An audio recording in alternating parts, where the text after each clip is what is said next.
Mais après tant d'années passées aux côtés des animaux, Valérie a fini par en adopter les codes. Parfois même, dit-on, elle se prend pour un chien.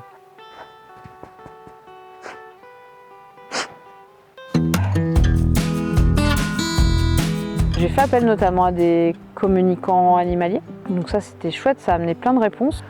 Et puis en fait je suis devenue tellement fan de cette technique-là que je me suis formée aussi. J'ai jamais exercé spécialement en tant que pro là-dessus, mais je l'ai fait pour des copains, des copines à droite à gauche, pour retrouver des animaux perdus, pour des deuils de personnes qui avaient du mal après la perte de leur animal. C'était très riche aussi, mais voilà, j'ai eu vraiment confirmation que finalement l'animal il parlait.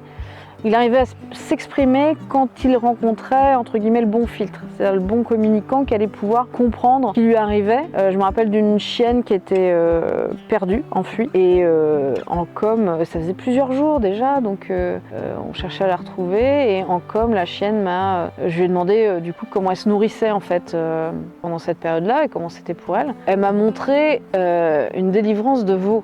C'est un placenta, la poche amniotique d'une vache, et donc fatalement, quand tu reçois une image comme ça, faut déjà être un peu dans le métier, entre guillemets. Moi, je suis de formation ingénieur agro, donc j'avais déjà vu ce genre de choses, donc j'ai pu reconnaître que, ah d'accord, ça c'est un placenta de veau. Donc tu es dans une ferme, pas très loin, etc. Et du coup, en regardant sur une carte par rapport à l'endroit où elle avait été perdue, les fermes qu'il y avait dans le quartier, et j'ai pu orienter les maîtres qui ont pu faire les bonnes recherches et qui ont retrouvé la chienne. Mais voilà, clairement, je pense que la chienne, elle peut pas dire ça à tout le monde, quoi. Donc ça faisait partie de ces points un peu frustrants. Identifier un ami qui devrait voir ça